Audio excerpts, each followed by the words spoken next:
Good evening and welcome you all. In today's class, we are going to continue with departmental accounting. Departmental accounting में आज अपने क्या करेंगे?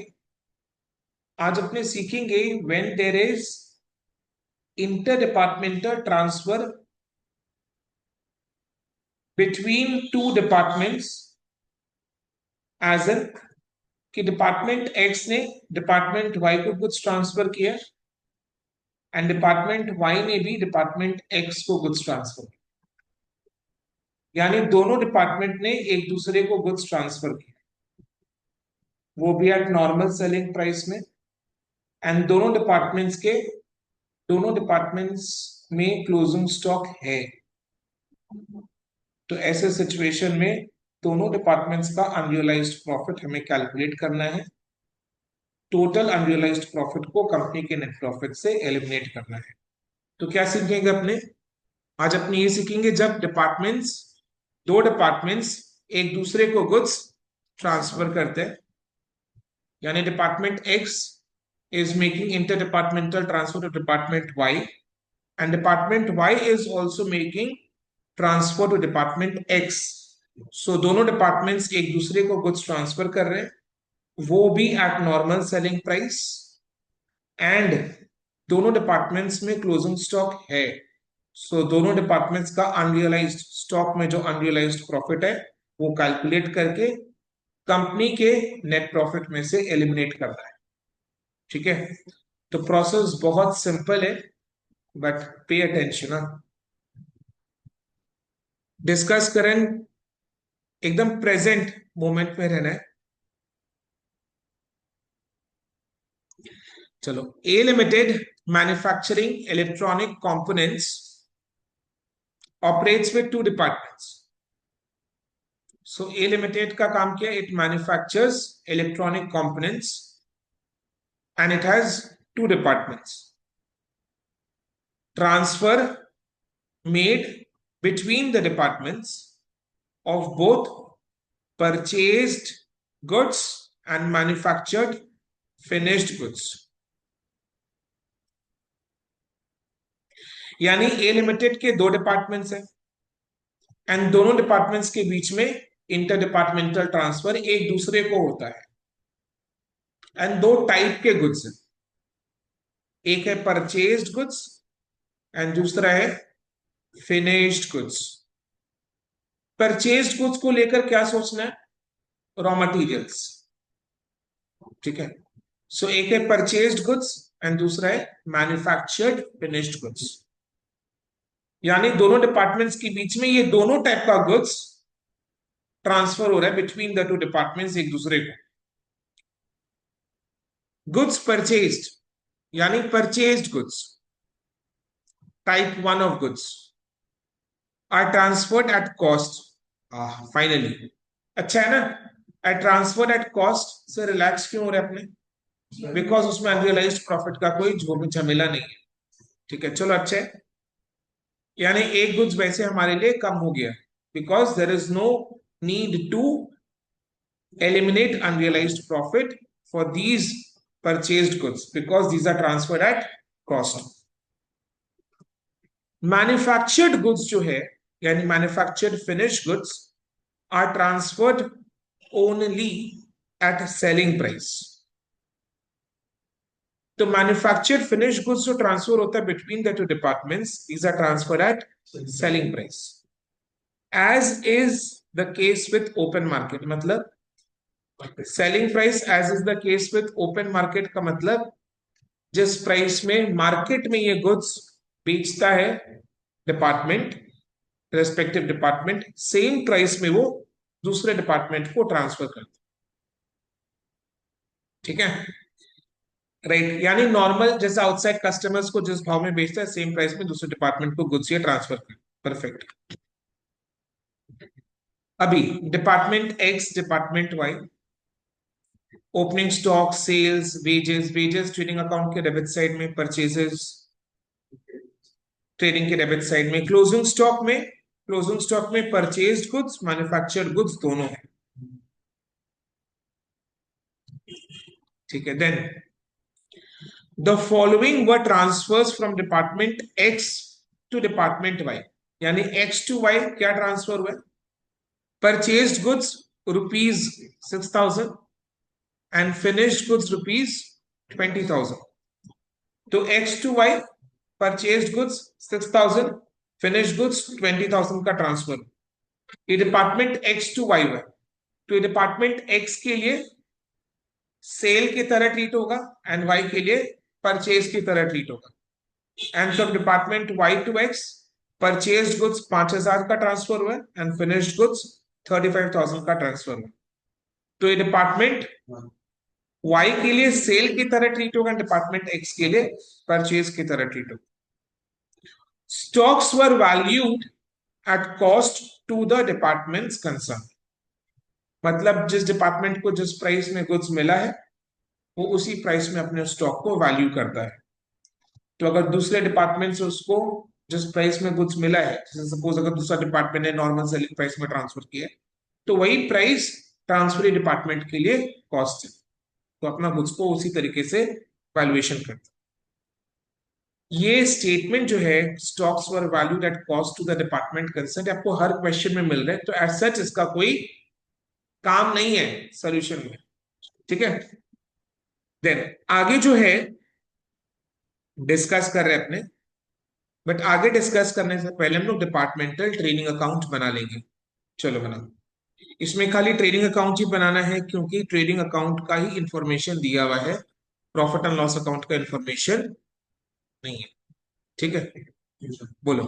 Purchase department में अगर आपका क्लोजिंग स्टॉक रहेगा तो आप आगे स्टॉक, और अगर जो सेल हो रहा है उसका डिपार्टमेंट का अंदर अगर आपका क्लोजिंग स्टॉक है उसका मतलब उसको हमें कैसे ट्रीट करें? मैं नहीं समझा. मतलब जो हमने जो पार्ट में बोला था कि जो हम परचेस कर रहे हैं कि जो क्लोजिंग स्टॉक एक बार इसको करते हैं, देखना फिर आपका शायद डाउट क्लियर हो जाए. एक बार करो इसको.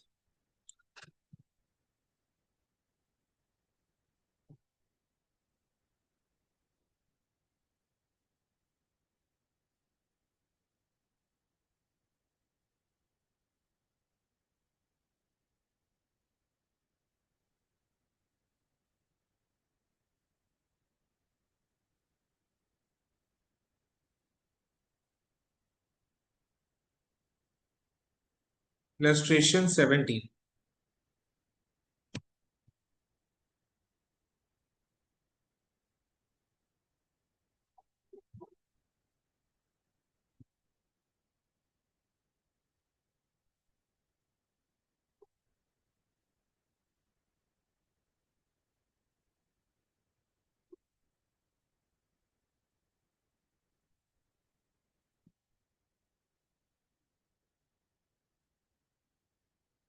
In the books of A Limited.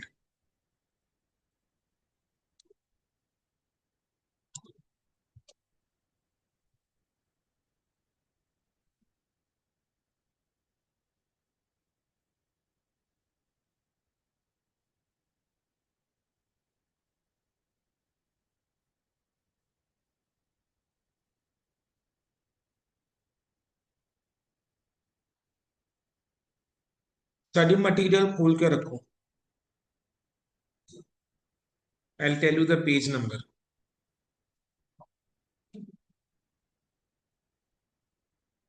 508.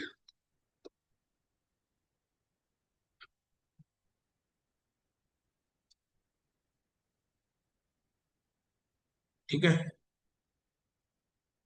मिला क्वेश्चन? ओके. चलो. ओ, अब परचेजेस तक आप खुद से डिपार्टमेंटल ट्रेडिंग अकाउंट में आइटम्स को पुट करोगे. यहाँ परचेजेस तक 1,80,000. ठीक है. तो चलो खुद से करो. परचेजेस तक ही करना अभी तक. So two opening stock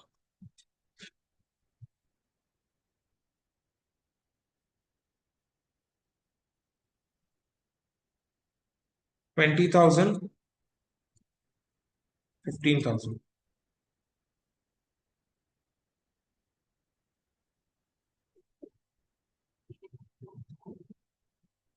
by sales,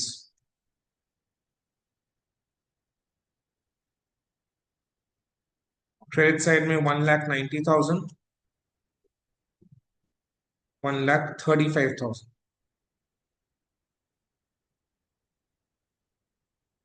to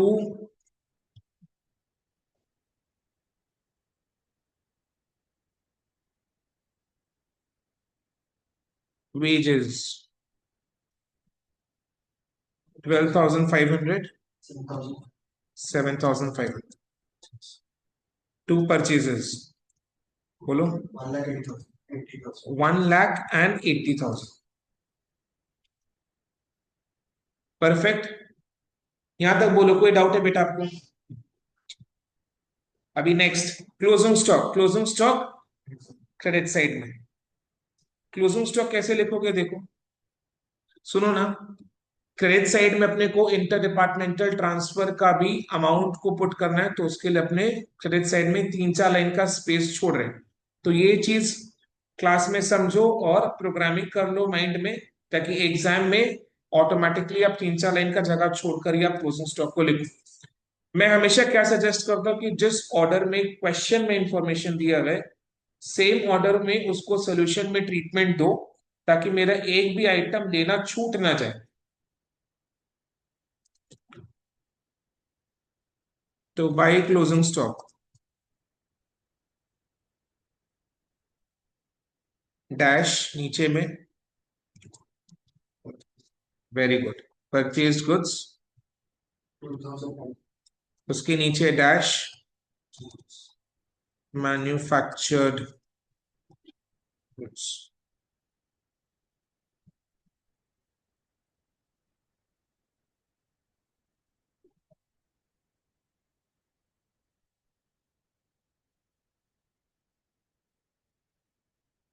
perfect, perfect.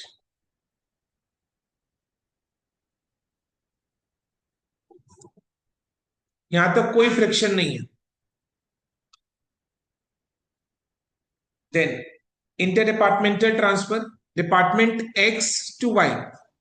ये जो इंटर डिपार्टमेंटल ट्रांसफर, वो एक्स के लिए सेल एंड वाई के लिए परचेज। तो क्रेडिट साइड में by transfer to, very nice, department Y, वही डैश देकर purchased goods, manufactured goods.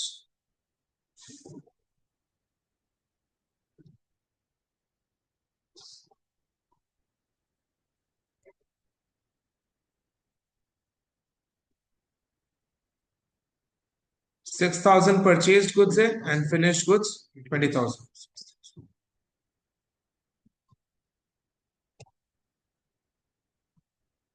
Then this is treated as purchases for department Y, transferee department. So debit side में to transfer from department X, Y के column में लिखोगे।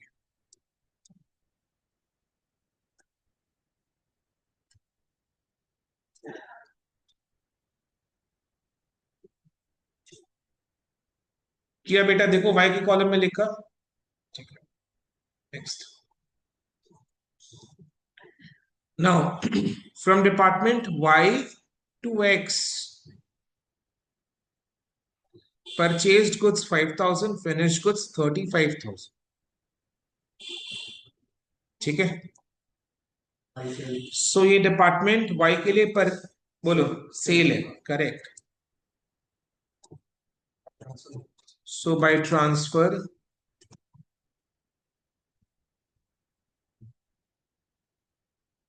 To department X, Y के column.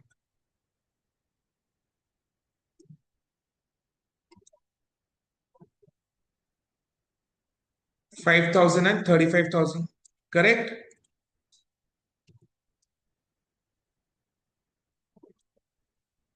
और ये department X के लिए purchase की तरह ट्रीट हो।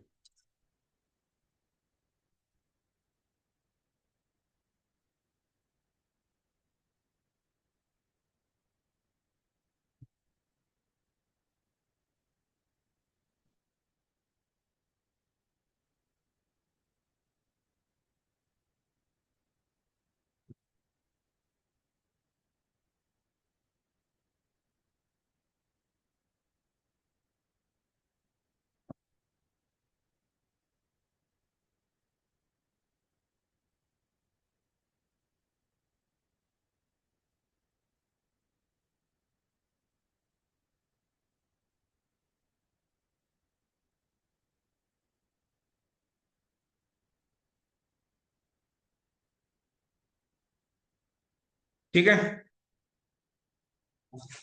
राइट। यहां तक कोई फ्रिक्शन नहीं है, क्लियर है सब। अब आगे रीड करने से पहले हम लोग ग्रॉस प्रॉफिट निकाल लेते हैं। ट्रेडिंग अकाउंट को बैलेंस करके ग्रॉस प्रॉफिट निकाल।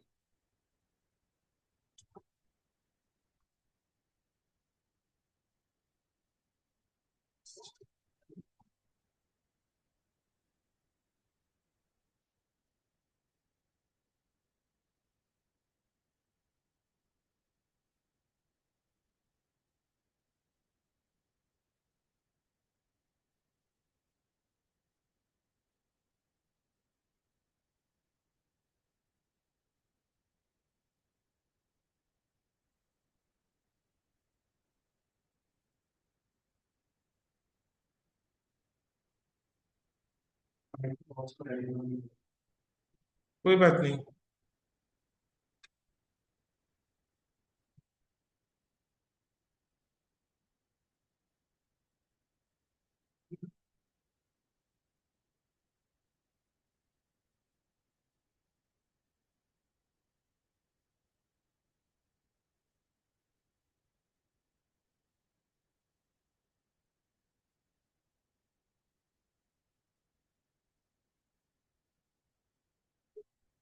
डिपार्टमेंट वाई का प्रॉफिट हो रहा है 59,500, प्लीज चेक।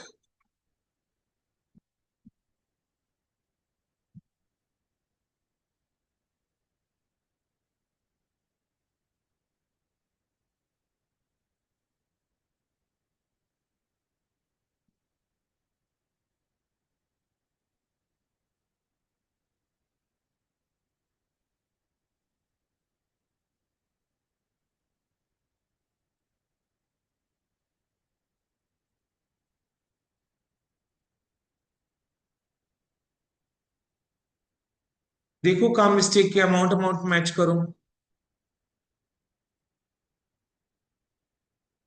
मैं बोलूं 1 लाख, बाई साइड में 1,35,500, 35,000, 5,000, 5,000 পর 35,000, তারপর 8,000, then 8,000, 5,000, then 8,000। by transfer to department नहीं सोचे सेटा अभी डिपार्टमेंट एक्सेल ना, यही से मिस्टेक होता है बेटा, मेरा भी होता था।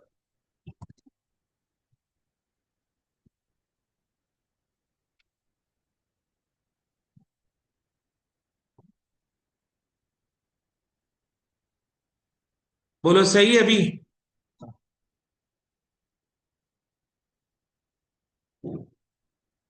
अच्छा, departmental profit and loss account तो बनाना है।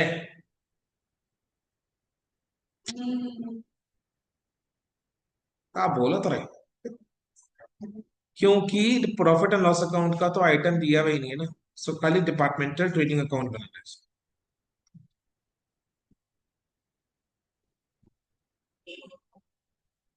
अब अपने general profit and loss account बनाएंगे।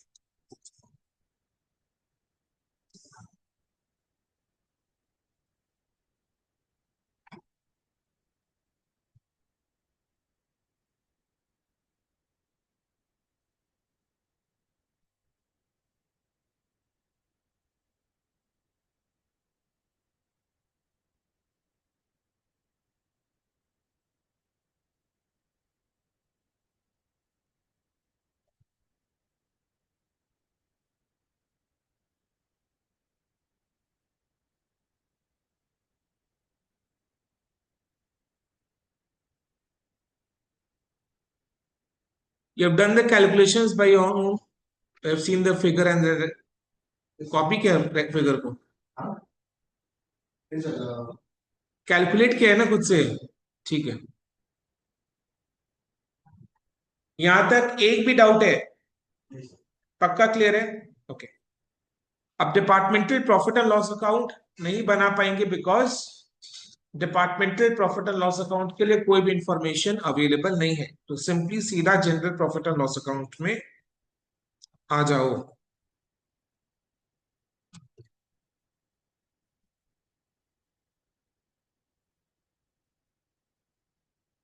तो क्रेडिट साइड में दोनों डिपार्टमेंट्स के ग्रॉस प्रॉफिट को ऐड करके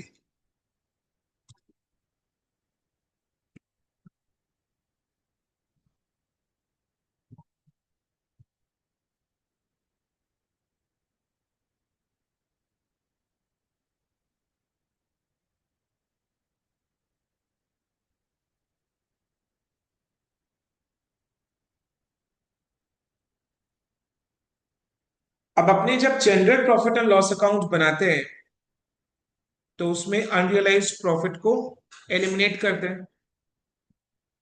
ये स्टेप तक क्लियर है? अब दो टाइप का गुड्स ट्रांसफर हुआ है, purchased goods and manufactured goods.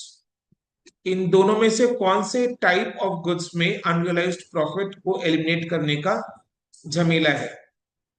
Only in case of manufactured goods, because purchased goods at cost to cost transfer हुए। तो हम लोग 5-6 लाइन का जगह छोड़कर we shall give a note. Note 1,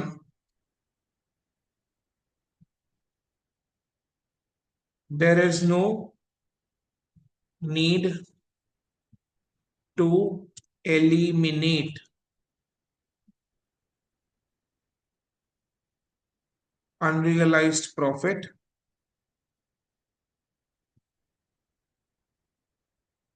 on purchased goods because the same has been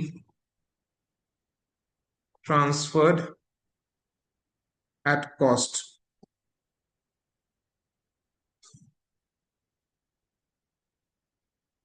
solution से check नहीं कर रहे ना भाई, हम लोग मटेरियल का यूज खाली क्वेश्चंस के लिए करेंगे, ठीक है ना? क्या डाउट है मेरे को बोलो। वो इंटर डिपार्टमेंट ट्रांसफर कर सकता है, वो अमाउंट गलत लिख दिया ना इसलिए। अरे तो अपने तो धीरे धीरे कर ही रहे थे। First you satisfy your self, otherwise फिर आगे चक्कर में दिक्कत होगा। डिपार्टमेंट Y2X मतलब Y सेव कर रहा है, ठीक है 2X, तो यहाँ पर एक होगा कि Y transfer to department X, तो यहाँ पर अमाउंट आएगा आपका 5 डिपार्टमेंट Y का अकाउंट डिपार्टमेंट आएगा 5000 और 35, करेक्ट। और यहाँ पर आएगा और यहाँ पर आपका X परचेस कर, तो अगर X परचेस करे तो to transfer to department Y from department from Y from department Y, तो यहाँ पर आपका डिपार्टमेंट X में आपका 5000 और 35। करेक्ट। अभी आगे बढ़े, यू परमिट अस? चलो, परफेक्ट। अब नेक्स्ट, तो यानी अपने को मैन्युफैक्चर्ड गुड्स का अनरियलाइज्ड प्रॉफिट एलिमिनेट करने का काम करना है, क्योंकि अनरियलाइज्ड प्रॉफिट को एलिमिनेट करने के सारे कंडीशंस सैटिस्फाइड होते दिखाई दे रहे। कैसे? इंटर डिपार्टमेंटल ट्रांसफर हुआ है, नॉर्मल सेलिंग प्राइस में हुआ है, देन डिपार्टमेंट्स में क्लोजिंग स्टॉक है, तो बस अनरियलाइज्ड प्रॉफिट कैलकुलेट करके एलिमिनेट करना है। बट ये क्वेश्चन पिछले क्लास के क्वेश्चन से कैसे डिफरेंट है? इसमें दोनों डिपार्टमेंट्स एक दूसरे को इंटर डिपार्टमेंटल ट्रांसफर कर रहे हैं, तो बस इतना से डिफरेंस है। अदरवाइज जो स्टेप्स हमने लास्ट क्लास किया था, सेम स्टेप्स को इसमें भी फॉलो करेंगे। तो सबसे पहला स्टेप क्या था, you tell me. Closing stock में वो जो क्लोजिंग स्टॉक है, करेक्ट। उसमें कितना वो जो ट्रांसफर किया है उसमें कितना उस वैल्यू में क्लोजिंग स्टॉक में जो ट्रांसफर उस डिपार्टमेंट का value of stock. I understood, ठीक है, right, very perfect perfect. He is telling that कि सर पहला स्टेप में we calculate the amount of inter departmental transfer which is included in the closing stock of the transferee department. So transferee department के closing stock में inter departmental transfer वाले item का amount कितना है, पहले वो निकालेंगे, ठीक है। क्वेश्चन ने हमारा काम बहुत ही आसान कर दिया। क्या बोला है क्वेश्चन ने? Stocks were valued at cost, अच्छा, टू द डिपार्टमेंट कंसर्न, ये तो ठीक है, चलो।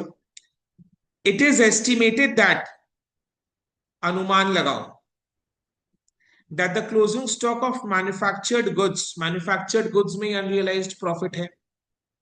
Closing stock of manufactured goods of department Y consist 20% for goods received from department X. यानी डिपार्टमेंट वाई के मैन्युफैक्चर्ड गुड्स के क्लोजिंग स्टॉक में डिपार्टमेंट एक्स का 20% है, and closing stock of department X में consist 20% for goods receive from department Y. यानी दोनों के क्लोजिंग स्टॉक में इंटर डिपार्टमेंटल ट्रांसफर 20-20% है। परफेक्ट है। यानी कि क्या समझे अपने?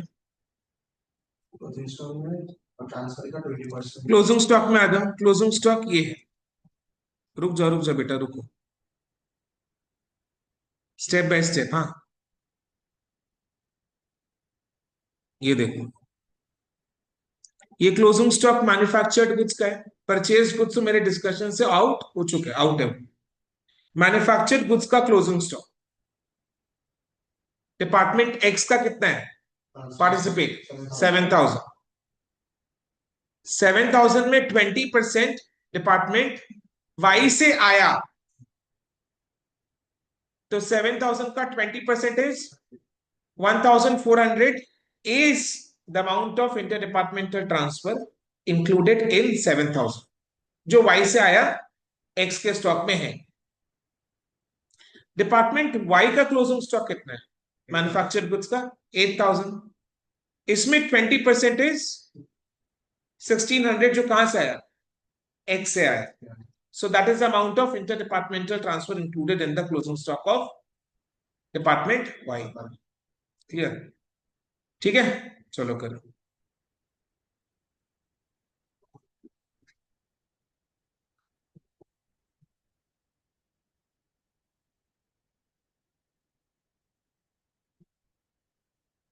तो हेडिंग क्या डालना है अपने को? सर एग्जाम में हेडिंग डालना है डेफिनेटली।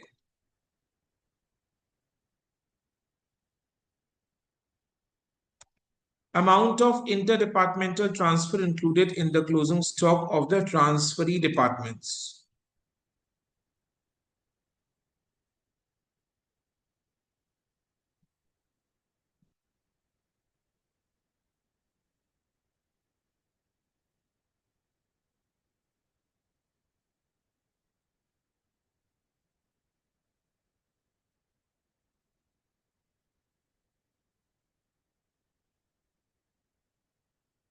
तो एक्स का क्लोजिंग स्टॉक एक बार फिर से, एक्स का क्लोजिंग स्टॉक 7,000। सो एक्स के क्लोजिंग स्टॉक में इंटर डिपार्टमेंटल ट्रांसफर 1,400 है। यस,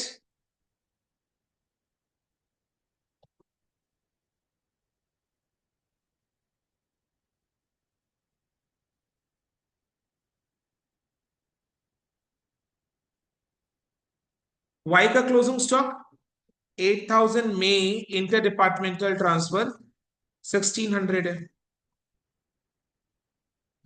तो हमारा स्टेप 1 अनरियलाइज्ड प्रॉफिट का सक्सेसफुल हो गया। ओके, हाँ,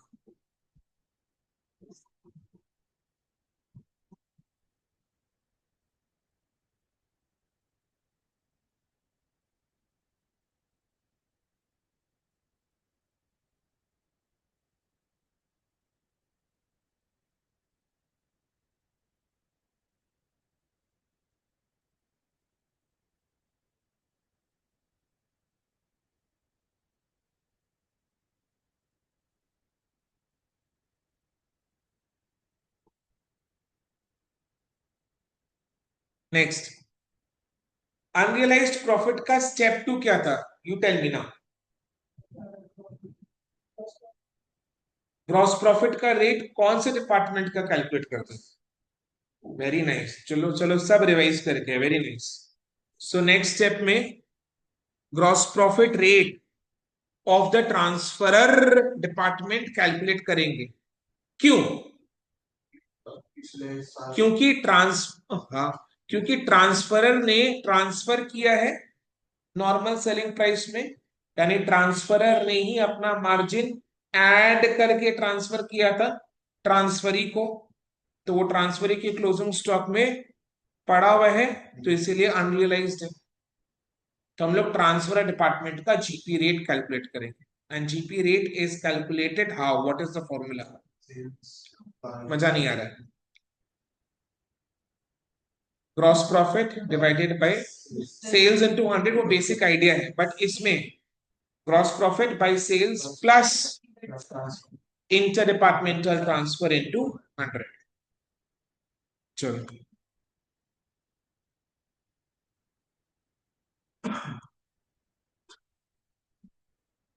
देखो,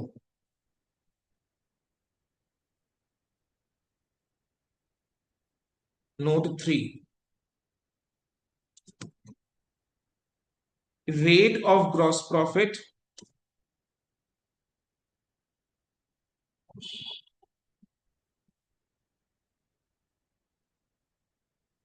of the transferor departments।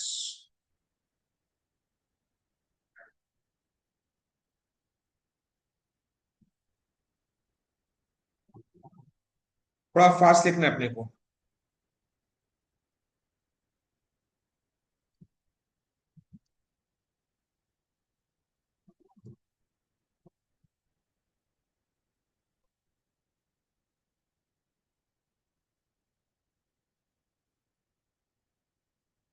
Gross profit अगर निकाले ट्रांसफर डिपार्टमेंट ने ट्रांसफर किया है, तो उसने नॉर्मल सेलिंग प्राइस में ट्रांसफर किया, यानी उसने अपना प्रॉफिट मार्जिन ऐड किया है, और वही आइटम जब ट्रांसफरी डिपार्टमेंट के क्लोजिंग स्टॉक में पड़ा हुआ है, so that amount of profit जो ट्रांसफरर ने ऐड करके ट्रांसफर किया था वो अनरियलाइज्ड है फॉर द कंपनी। सेम हम लोग फिर से उसका भी किसका? ये दोनों डिपार्टमेंट्स का निकले, बिकॉज दोनों ट्रांसफरर है। ठीक है, अब हेल्प मी आउट, लिख लिया इसको फटाफट। हाँ, डिपार्टमेंट एक्स का ग्रॉस प्रॉफिट बताओ। 52,500 is the amount of gross profit।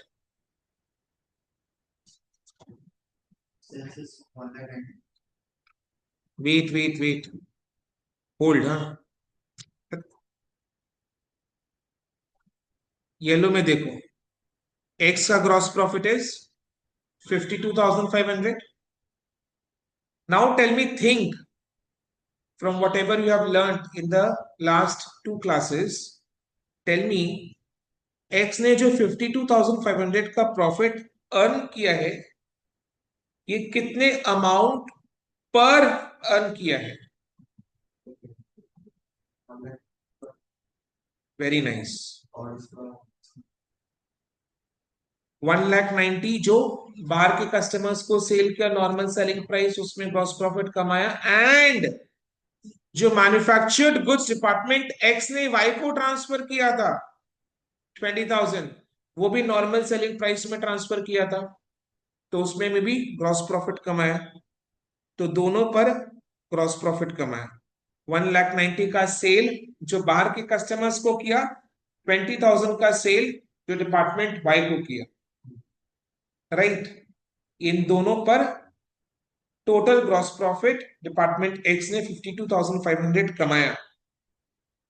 6,000 का जो परचेज कुछ ट्रांसफर किया था वो तो कॉस्ट टू कॉस्ट किया था, तो उसमें ग्रॉस प्रॉफिट कमाया नहीं था। ठीक है, तो सेल 1,90,000, इंटर डिपार्टमेंटल ट्रांसफर 20,000। तो डिपार्टमेंट एक्स का जीपी रेट इज 52,500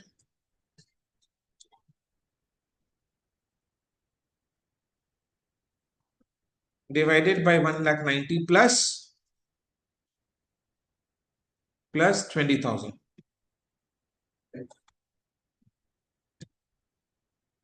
कितना परसेंट आ रहा है? 25% आ रहा है।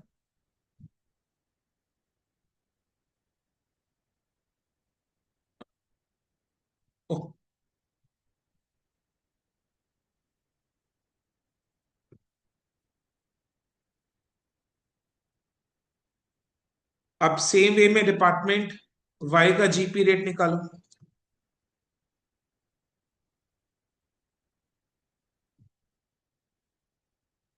देखो এখানে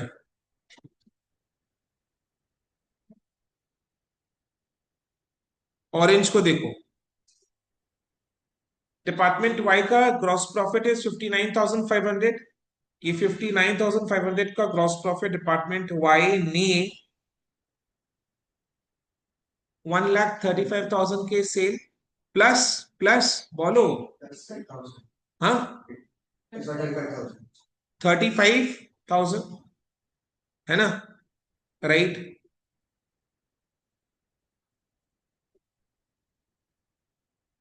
सो 59,500 का ग्रॉस प्रॉफिट डिपार्टमेंट वाई ने 1,35,000 का सेल जो बाहर के कस्टमर्स को किया, एंड 35,000 का सेल जो डिपार्टमेंट एक्स को किया एट नॉर्मल सेलिंग प्राइस, दोनों में कुल मिलाकर 59,500 का जीपी कमाया है।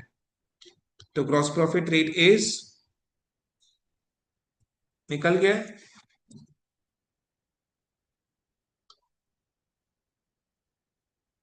1,35,000 plus 35,000,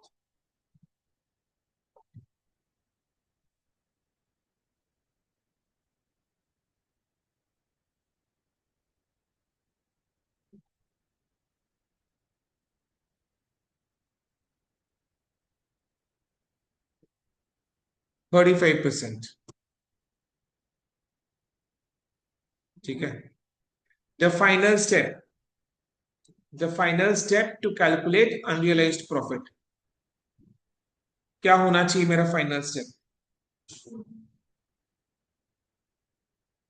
amount of inter departmental transfer into GP rate.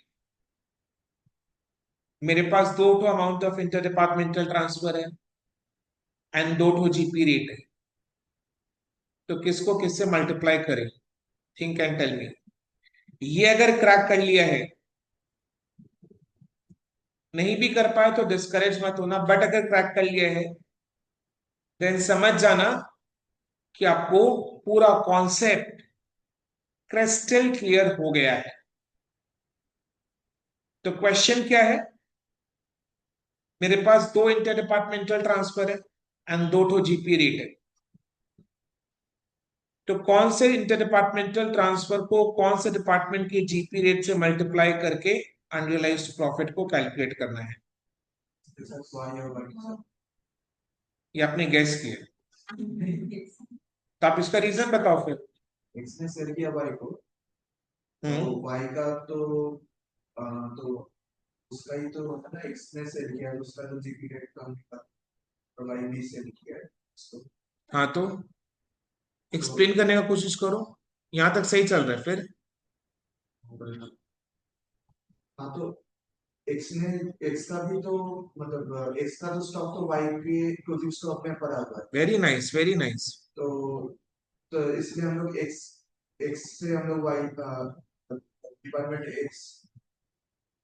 Perfect perfect. वो बोल रहा है कि सर, वो बोल रहा है कि सर देखो, डिपार्टमेंट एक्स ने वाई को ट्रांसफर किया, तो एक्स ने जो वाई को ट्रांसफर किया वो वाई के क्लोजिंग स्टॉक में पड़ा हुआ है, तो उसमें जो जीपी ऐड किया हुआ है वो एक्स ने ऐड किया था, तो उसका अनरियलाइज्ड प्रॉफिट हम लोग एक्स के जीपी रेट से मल्टीप्लाई करके निकाले, है ना? करेक्ट बोल रहा है वो, बिल्कुल करेक्ट। सिमिलरली डिपार्टमेंट वाई की क्लोजिंग स्टॉक में जो इंटर डिपार्टमेंटल ट्रांसफर है वो एक्स से वाई से ट्रांसफर हुआ है, तो वाई ने अपना जीपी रेट ऐड करके ट्रांसफर किया था, तो उसमें अनरियलाइज्ड प्रॉफिट अपने वाई के जीपी रेट से मल्टीप्लाई करके निकालेंगे। यानी फिगर वाइज बताओ, 1400 को किससे मल्टीप्लाई करना है? 35% से, एंड 1600 को 25% से। ठीक है।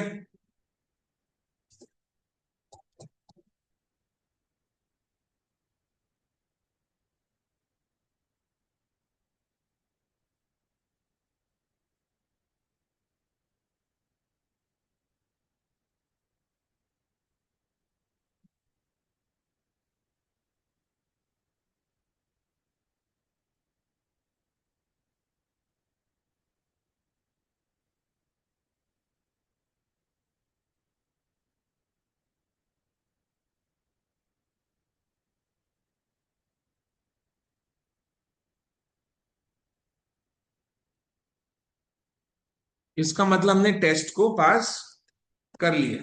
Very nice.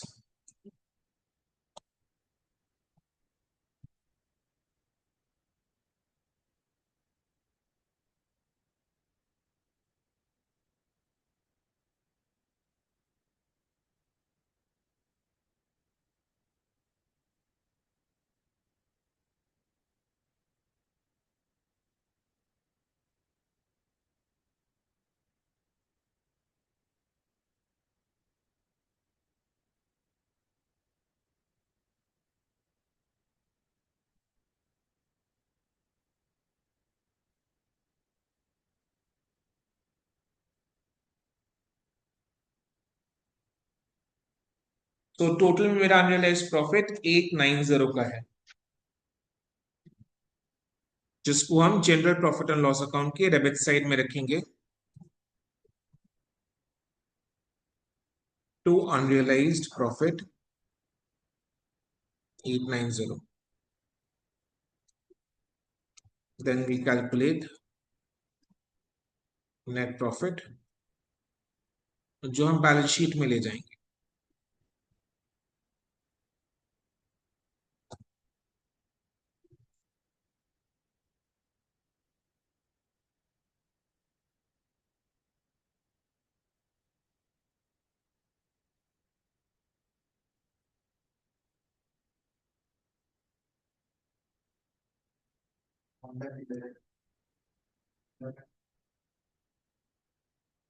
वन लाख 11,110। अब ऐसे दोनों में अगर मतलब कॉस्ट टू कॉस्ट में दिया मतलब पहले वाला जो है आपका परचेज गुड्स वाला। पहले मेरे को बताओ, यहां तक ये सोल्यूशन क्लियर है? इसमें कोई भी डाउट नहीं है? अब एक्स्ट्रा डाउट्स पूछो। तो सर अगर दो ये जो बोला पहले में बोला ना कि cost it is estimated stocks were valued at cost to the department constant। फिर उसका तो कोई रोल सिग्निफिकेंस ही नहीं है। वो तो इन एनी केस वही होता है। अरे भाई, हम जिस डिपार्टमेंट जिस प्राइस में परचेज किए, जिस प्राइस में मेरे पास वो स्टॉक आया है, तो हम तो उसी प्राइस में उसको वैल्यूएशन करेंगे ना। तो इन जनरल वो वैसे ही होगा ना, नहीं तो पूरा अकाउंटिंग गड़बड़ा जाएगा। इन्वेंटरी वैल्यूएशन और कॉस्ट के ऊपर ही है। आप सोचो ना, मेरे पास अगर गुड्स 1000 के रेट से है तो मैं उसको वैल्यूएशन 1000 के रेट से ही करूंगा। ठीक है ना? तो मैं रिसीव करूंगा 1000 के हिसाब से, वैल्यूएशन करूंगा 800 के हिसाब से, तो अकाउंटिंग मिसमैच हो जाएगा। है ना? ठीक है।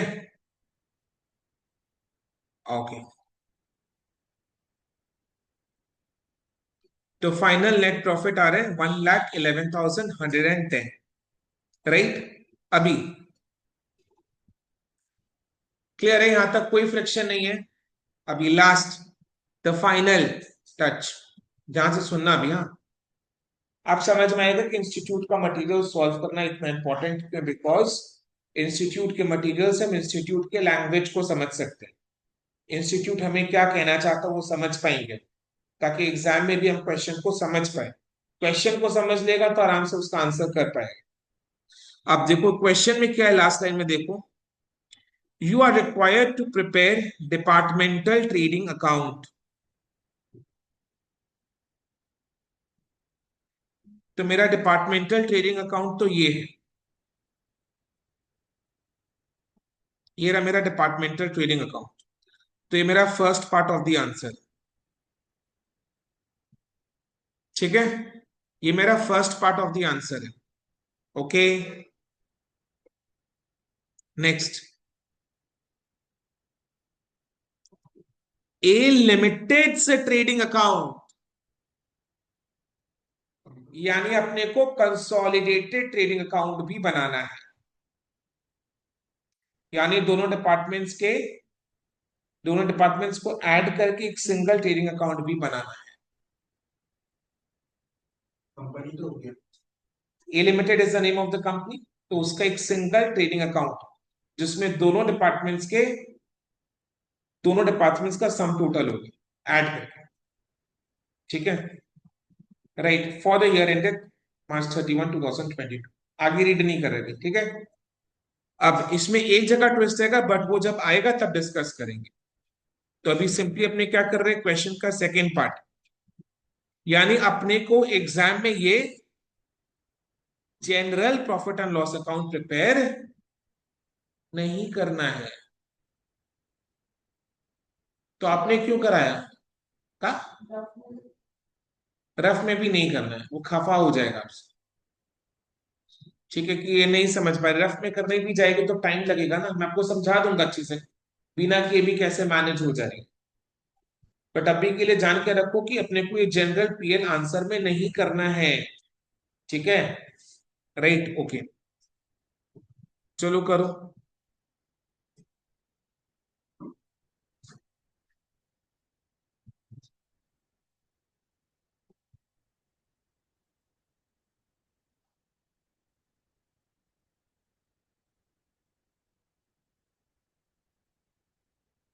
अभी दो डिपार्टमेंट हो डिपार्टमेंट्स का कॉलम ही नहीं होगा ना, बिकॉज ये ए लिमिटेड का ट्रेडिंग अकाउंट है। गए। कहां पर दिया हुआ है? रीड करो अच्छी से। is limited departmental trading account XY मैं नहीं समझा, तो कॉलम में XY होगा ना। कहां पर दिया हुआ है? सोल्यूशन में दे दिया आपने? मैं तो सोल्यूशन देखने मना किया ना। नहीं नहीं, सोल्यूशन नहीं देखना बेटा। डिपार्टमेंटल ट्रेडिंग अकाउंट में आएगा ना वो। आपने डिपार्टमेंटल ट्रेडिंग अकाउंट देख लिया, हम लोग अभी कर क्या रहे हैं, डिपार्टमेंटल ट्रेडिंग अकाउंट ऑलरेडी अपना हो चुका, अभी ए लिमिटेड ट्रेडिंग अकाउंट कर रहे हैं।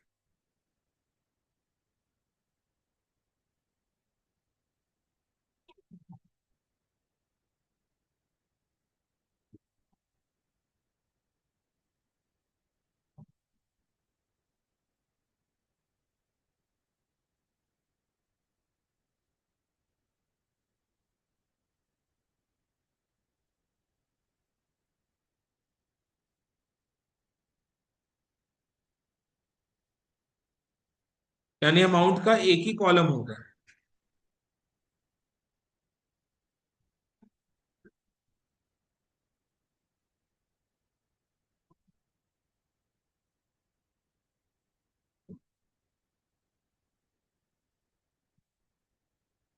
आइटम बाय आइटम आपको ऐड करना है सारे अमाउंट को to opening stock.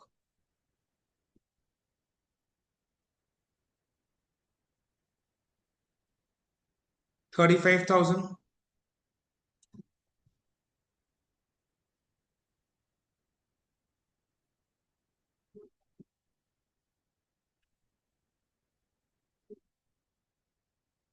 To purchases 1,80,000, to wages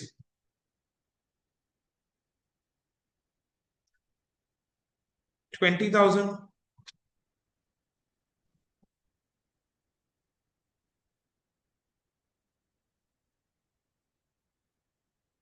by sales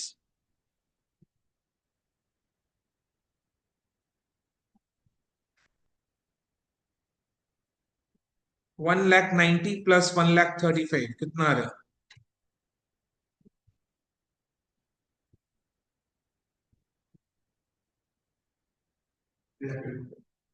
3,25,000।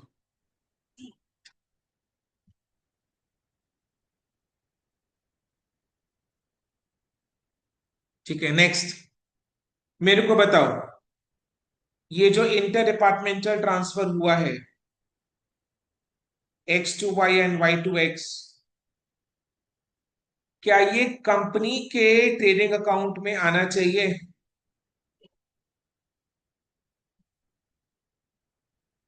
You had this doubt, I think last 2 classes में, कोई क्लास में। क्या ये ये क्या ये कंपनी के ट्रेडिंग अकाउंट में आना चाहिए? Answer is no, it should not come in company is a trading account. It can come in department's trading account, but it will not come in company is a trading account. Department trading account में ये जरूर आएगा, but company के trading account में एकदम भी नहीं आएगा।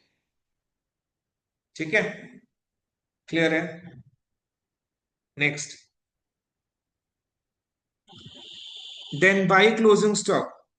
मैं जैसा करूं वैसे करो, पहले खाली परचेज गुड्स लिखो। क्लास में आई और पेंसिल ना गिराई, ऐसा नहीं हो सकता, कभी नहीं हो सकता।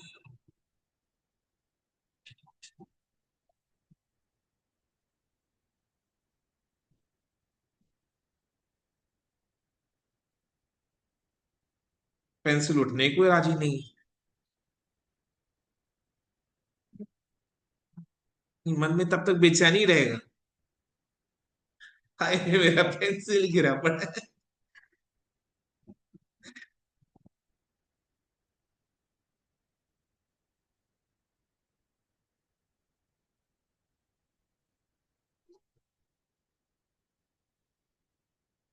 सो परचेज्ड गुड्स दोनों डिपार्टमेंट की क्लोजिंग स्टॉक को ऐड करके मैंने लिख दिया। मैन्युफैक्चर्ड गुड्स के लिए मैं रुक गया, मैन्युफैक्चर्ड गुड्स के लिए मैं रुक गया।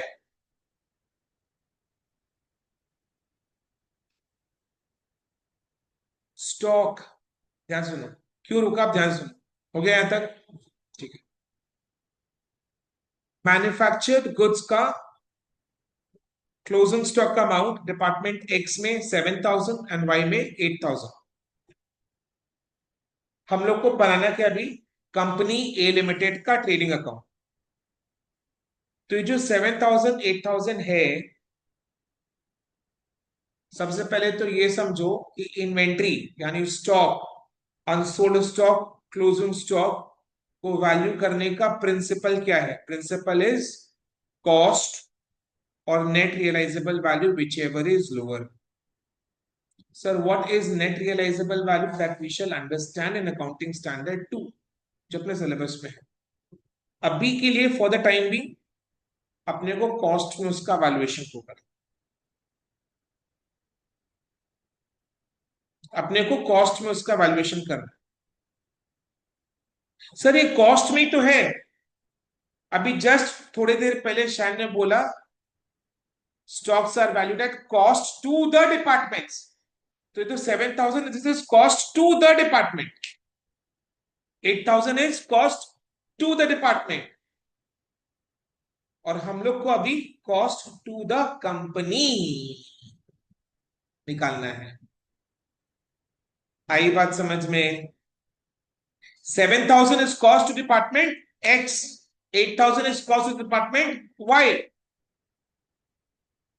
एक और बार, 7,000 is cost to department X जिसमें Y का अनरियलाइज्ड प्रॉफिट इंक्लूडेड है, 8,000 is cost to department Y जिसमें X का अनरियलाइज्ड प्रॉफिट इंक्लूडेड है।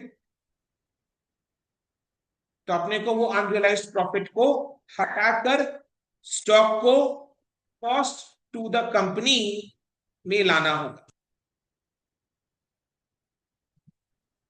यस और नो, मैंने बोला ना, देखा इतना अच्छी से चीज समझ में आ रहा है, यही होता है प्रोफेशनल कोर्स करने का मजा, डेप्थ में पूरा पढ़ाई होता है, हर एक चैप्टर का इंटरसेक्शन सब कुछ होता है, इंट्रोस्पेक्शन सब कुछ होता है, डेप्थ में एकदम पढ़ाई होता है।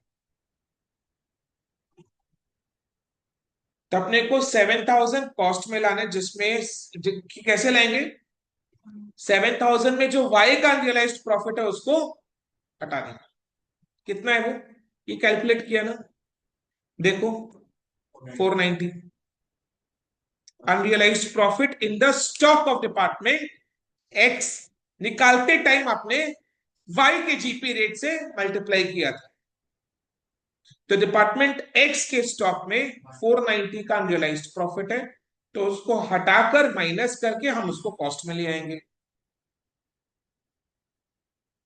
वाई के केस में 8,000 में unrealised profit in the stock of department Y is 400, minus करके अपने उसको कॉस्ट में ले आएंगे।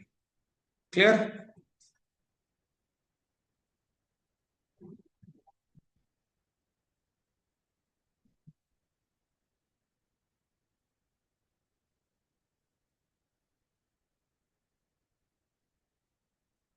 हम्म,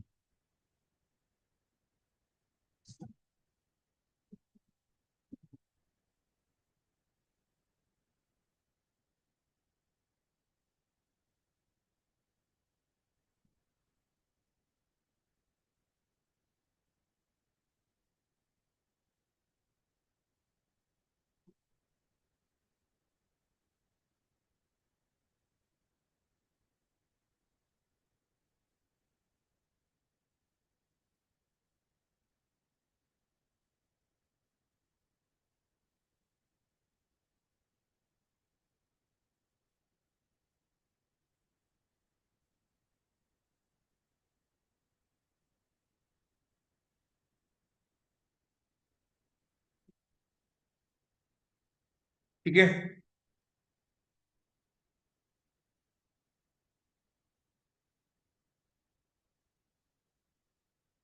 अब हो गया सारा काम।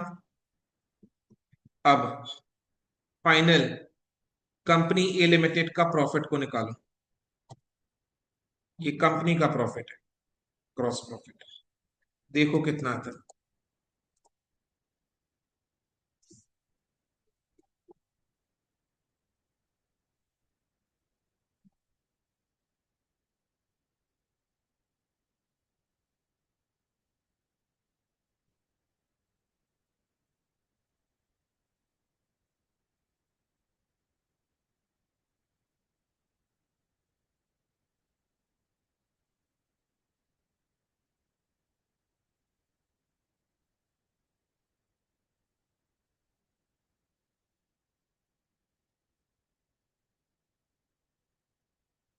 सेम ही तो आएगा फॉर ऑब्वियस रीजन ना।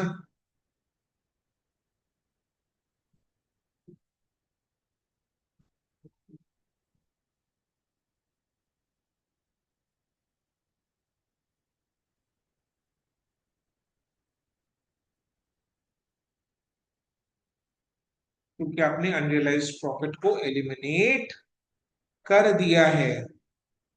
तो this gives us the final picture. This gives us the final picture of what? This gives us the final picture of departmental trading account plus जो जनरल हमने बनाए थे उसका कॉम्बो इज ये।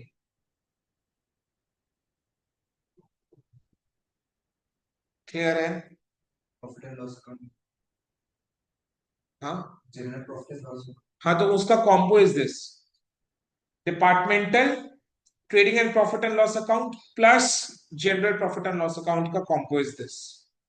Limited. A limited का trading and profit and loss account. यानी क्या समझे? कंपनी का जब ट्रेडिंग अकाउंट बना रहे तो इंटर डिपार्टमेंटल ट्रांसफर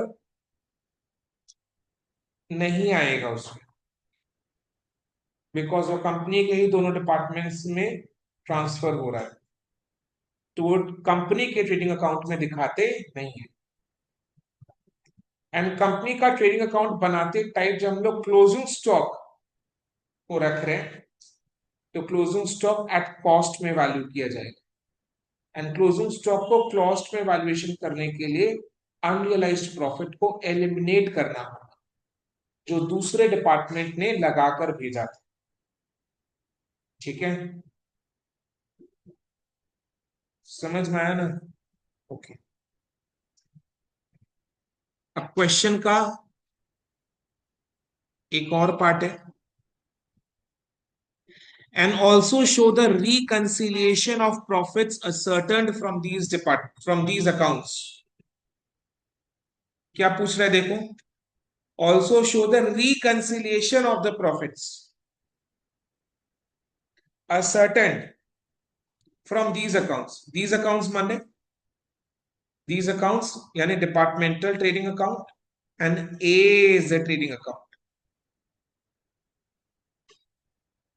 कहा समझी?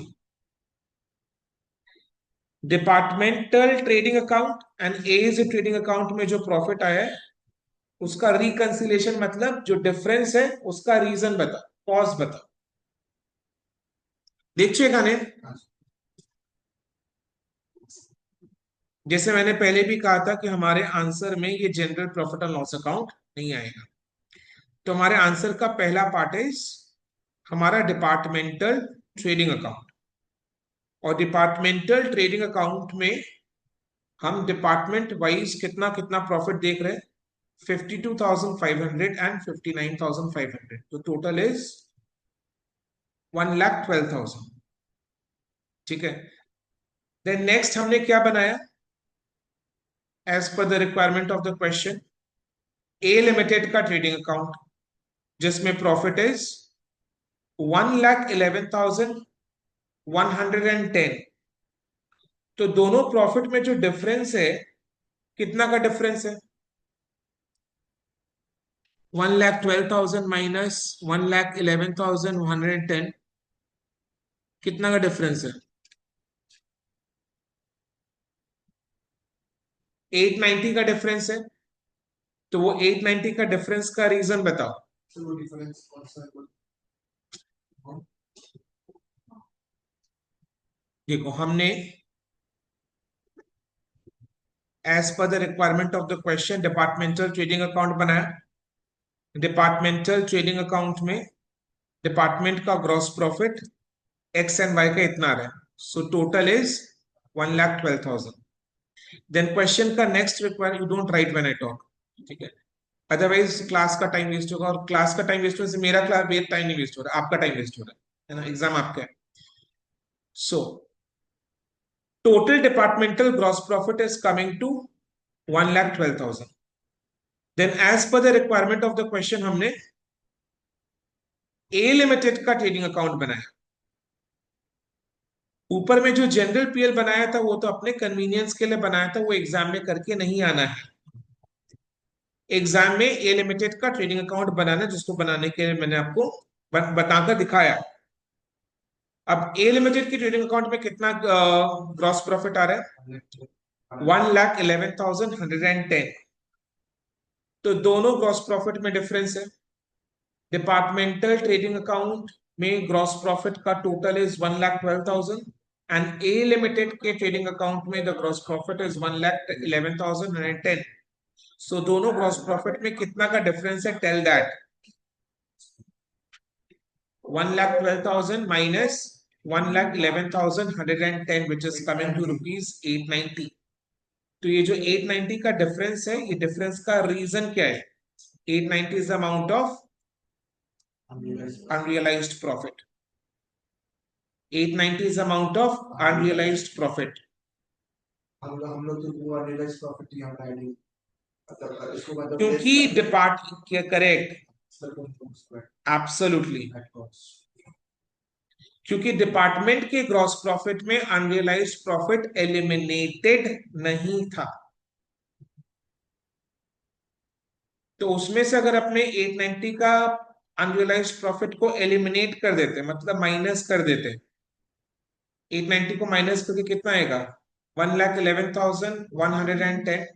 तो वो मेरा ए लिमिटेड की ट्रेडिंग अकाउंट वाला ग्रॉस प्रॉफिट है, बिकॉज ए लिमिटेड की ट्रेडिंग अकाउंट में हमने अनरियलाइज्ड प्रॉफिट का इफेक्ट को माइनस कर दिया है।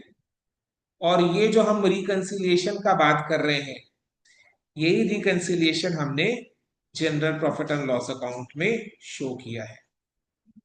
अब कैच करने का कोशिश करो कॉन्सेप्ट को। ये मेरा डिपार्टमेंटल ट्रेडिंग अकाउंट से निकला, और यही अमाउंट हमने ए लिमिटेड के ट्रेडिंग अकाउंट में निकाला। दोनों के बीच डिफरेंस 890 का, और उसका रीजन इज अनरियलाइज्ड प्रॉफिट 890। तो जनरल पीएल में हम कर क्या रहे, रिकंसिलिएशन ही तो हो रहा है।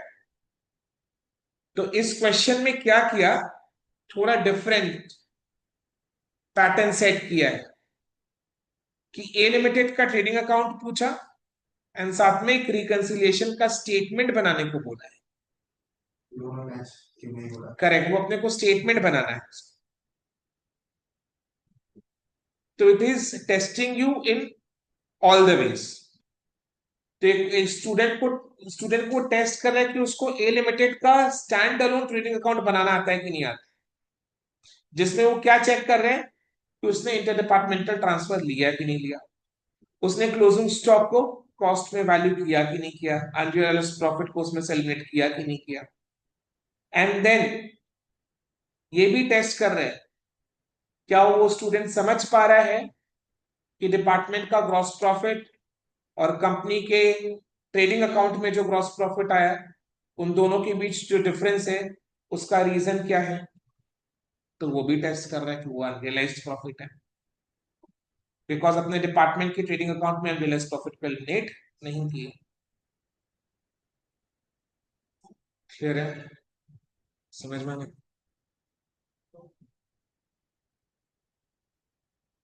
देखो अपने को पेज गेन करने में टाइम लगेगा, आई एम विथ यू, ठीक है। तो अपने स्लोली स्टडी करेंगे। तो आज अपने एक और चीज को एकदम माथे में प्रोग्रामिंग कर लेंगे कि when sir is talking I leave everything aside, calculator वैल्कुलेटर सब। जब सर कैलकुलेटर में ऑपरेट कर रहे हैं तब मेरे को ऑपरेट करना है, एंड जब सर स्क्रीन में लिख रहे हैं तो मेरे को कॉपी में लिखना है। बाई चांस अगर मैं स्लो चल रहा हूं तो have faith, sir will wait, ठीक है। एंड स्लोली ग्रेजुअली आप देखोगे आपका स्पीड मेरे स्पीड से मैच होने लग गया है। तो अपने आप को टाइम दो, because sir is giving you time, तो you yourself give yourself time and be very patient. कुछ भी नहीं सोचना कि मेरा स्लो हो रहा है नहीं हो रहा है। I am with you, sir will wait until you are done and understood, ठीक है। चलो, जहां स्ट्रेस है वहां पढ़ाई हो ही नहीं सकता, तो कोई भी चीज का स्ट्रेस नहीं लेना अपने को, है ना। देखो स्टेटमेंट शोइंग रिकंसिलिएशन,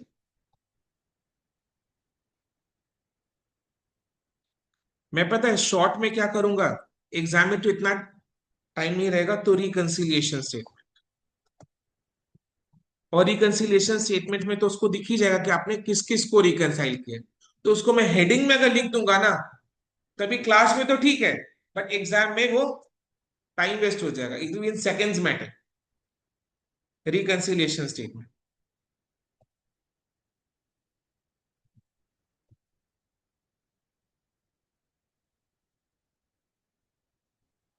कितना क्वेश्चन करते हैं उसमें?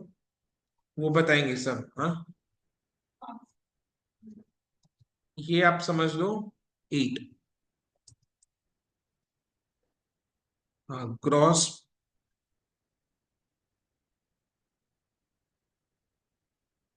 Department gross profit as per department.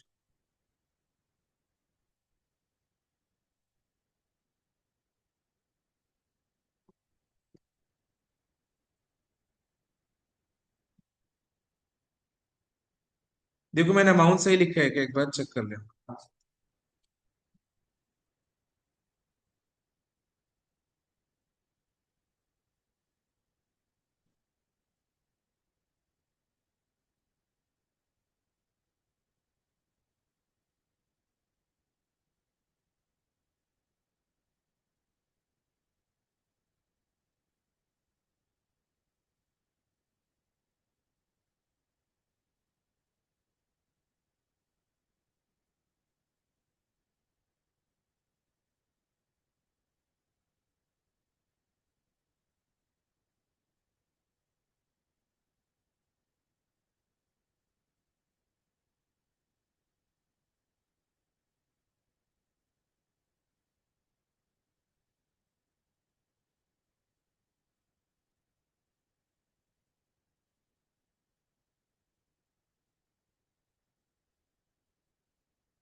तो अपने आंसर में क्या क्या होना चाहिए फाइनल आंसर में?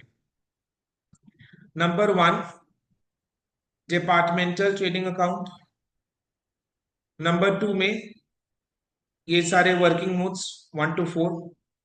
नंबर 3 में ए लिमिटेड का trading account and then number 4 में reconciliation statement. Okay, general profit and loss account exam में नहीं बनाना है।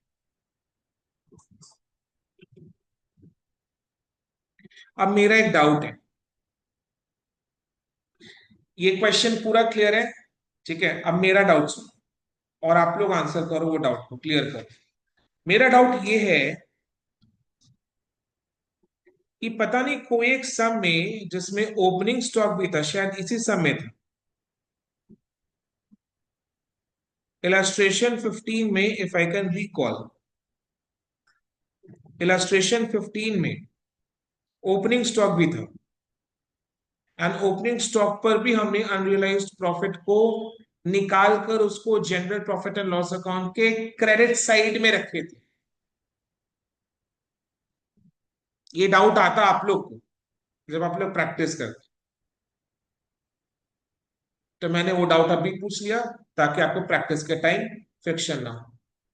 तो इलस्ट्रेशन 15 में हमारे मोने आचे की सर ने ओपनिंग स्टॉक में भी अनरियलाइज्ड प्रॉफिट को निकालकर general profit and loss account के क्रेडिट साइड में लिखा था, क्योंकि ओपनिंग स्टॉक का अनरियलाइज्ड प्रॉफिट करंट ईयर में रियलाइज हो जाता है, क्योंकि उसको करंट ईयर में बेचते हैं तो वो रियलाइज हो जाता है। तो मेरा डाउट ये है कि इस क्वेश्चन में भी तो ओपनिंग स्टॉक है। तो हमने इस क्वेश्चन में ओपनिंग स्टॉक को ओपनिंग स्टॉक पर अनरियलाइज्ड प्रॉफिट निकालकर general profit and loss account के क्रेडिट साइड में क्यों नहीं रखा, ये मेरा क्वेश्चन है। तो इसका रीजन मतलब इसका आंसर डाउट को क्लियर करो।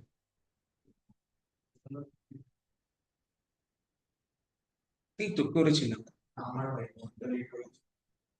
अच्छा अभी क्लियर है, अब इसका आंसर करो।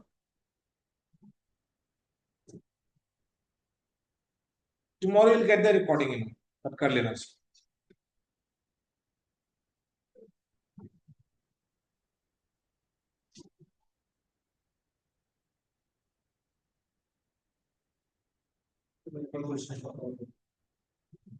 ओपनिंग स्टॉक पर जो अनरियलाइज्ड प्रॉफिट है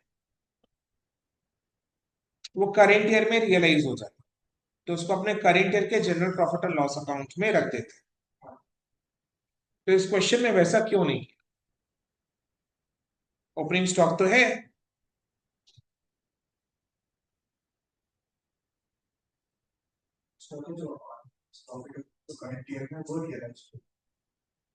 तो उसको general profit and loss account के क्रेडिट साइड में रख देते हैं।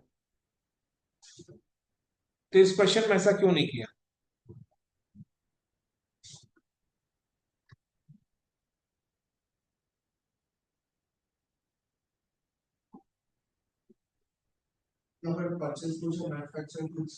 Perfect, perfect. सबसे पहला रीजन है कि सर, सबसे पहला रीजन वेरी नाइसली सेड कि सर इसमें ओपनिंग स्टॉक में बताया हुआ नहीं है कि ओपनिंग स्टॉक में परचेज्ड गुड्स मैन्युफैक्चर्ड गुड्स कितना कितना है। तो हम कैसे समझेंगे कि अनरियलाइज्ड प्रॉफिट किस पर कैलकुलेट करना है? ये मेन रीजन है, ये मेन रीजन है। एक और रीजन है, ओपनिंग स्टॉक पर अनरियलाइज्ड प्रॉफिट करने के लिए हम लोग को जीपी रेट चाहिए, और वो जीपी रेट करेंट ईयर का नहीं ले सकते, प्रीवियस ईयर का लेना है, तो वो भी दिया हुआ नहीं है। तो हमारे पास कोई साधन नहीं है जिससे हम ओपनिंग स्टॉक का अनरियलाइज्ड प्रॉफिट को कैलकुलेट कर पाए। तो इसलिए हम इस क्वेश्चन में नहीं कर रहे, बिकॉज कर नहीं सकते। ठीक है, राइट।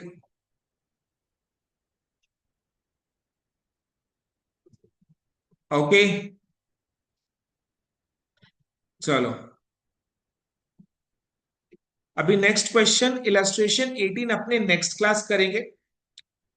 तो अभी क्या करेंगे, इलस्ट्रेशन 19। इलस्ट्रेशन 19 बिल्कुल हटकर, इसमें इंटर डिपार्टमेंटल ट्रांसफर नहीं है। ठीक है, एकदम हट, एकदम डिफरेंट। क्या हुआ? इलस्ट्रेशन 19 में the following details are available in respect of a business, मेरे साथ पार्टिसिपेट करना, हाँ ठीक है। The following details are available in respect of a business for a year. तीन डिपार्टमेंट है, X Y and Z. Opening stock तीनों department का दिया हुआ है in units. Catch, in units, यानी अमाउंट में नहीं दिया हुआ, इन यूनिट्स दिया हुआ। परचेजेस भी इन यूनिट्स दिया हुआ। मैं जितना बोल रहा हूं उतना ही सुनना है, मैं जितना रीड कर रहा हूं वहीं पर रीड करना है, ना मेरे आगे चलना है ना मेरे पीछे चलना है। वो मजा किरकिरा हो जाएगा, प्लीज, ये प्रोफेशनल कोर्स में बिल्कुल नहीं कर सकते। So opening stock in units, purchases in units, sales units के साथ पर यूनिट सेलिंग प्राइस भी है, पर यूनिट सेलिंग प्राइस है, यानी एक एक यूनिट का सेलिंग प्राइस भी है। सेलिंग प्राइस को देखकर आपको समझ में नहीं आ रहा सेलिंग प्राइस अलग अलग है?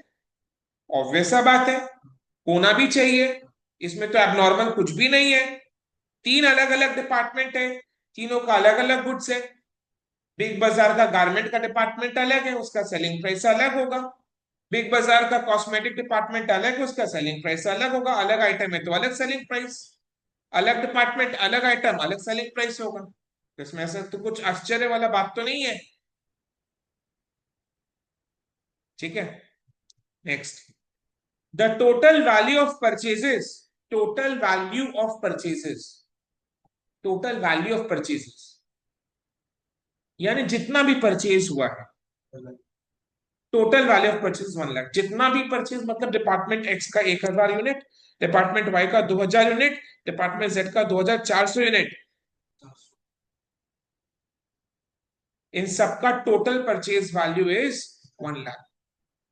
तो क्या इससे हम परचेज कॉस्ट पर यूनिट निकाल सकते हैं?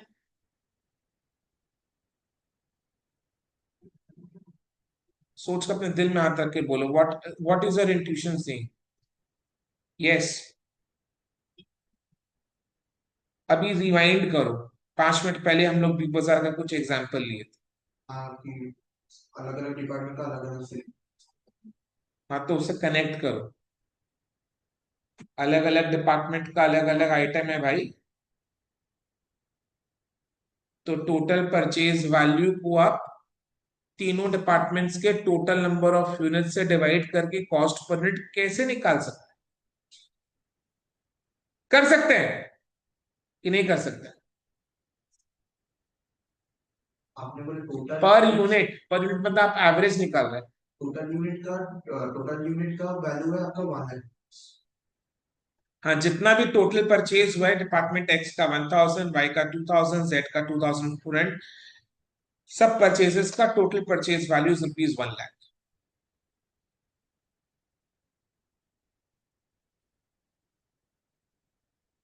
Divided by different stock. अब अलग अलग डिपार्टमेंट है, अलग अलग आइटम्स है, अलग अलग आइटम का परचेज कॉस्ट पर यूनिट भी अलग है। अलग ही होगा ना। सेम कैसे हो सकता है? Total purchase value by total number of units करेंगे तो कॉस्ट पर यूनिट हर एक डिपार्टमेंट के आइटम का एक ही आएगा, विच इज नॉट पॉसिबल, क्योंकि तीन अलग अलग डिपार्टमेंट है, तीनों का अलग अलग आइटम है, सेलिंग प्राइस अलग है तो कॉस्ट पर यूनिट भी अलग होगा। वन बैग का cost can not match with one calculator का कॉस्ट ना, can not be the same, right?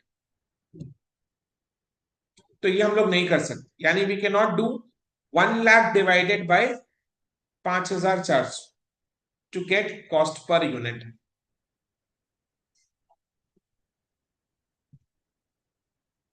तो एक बॉटल नेक ये हर्डल है। इट इज ऑब्जर्व दैट, अब हर्डल को क्रैक करने का अपने को एक सूत्र मिला है, एक हिंट मिला है। It is observe that the rate, rate यानी percentage, is the same in each department. ये हो सकता है बिग बाजार जो वो गारमेंट में भी 10% का मार्जिन रखता है, बर्तन में भी 10% का मार्जिन रखता है, ग्रोसरी में भी 10% का मार्जिन रखता है, कॉस्मेटिक्स में भी 10% का मार्जिन रखता है। तो कॉस्मेटिक अगर 200 रुपए का बेचता है तो उसमें 1 यूनिट में 20 रुपया कमाता है। बर्तन अगर 400 में बेचता है तो उसमें 10% 40 रुपया कमाता है। तो ग्रॉस प्रॉफिट का rate can be the same because it is a rate percentage, a ratio between GP and sales. So that ratio can be same for all the departments. वो अपने हर एक आइटम में, हर एक डिपार्टमेंट के item में वो 10-10% का मार्जिन वो रखता है, ये पॉसिबल है। क्लियर है? प्रैक्टिकली चीज को समझ रहे हैं? So the rate of gross profit is the same in each department. तो काश कोई मेरे को ये सीक्रेट को ओपन करने का रास्ता बता दे, कोई मेरे को ग्रॉस प्रॉफिट का रेट अगर मेरे को बता दे।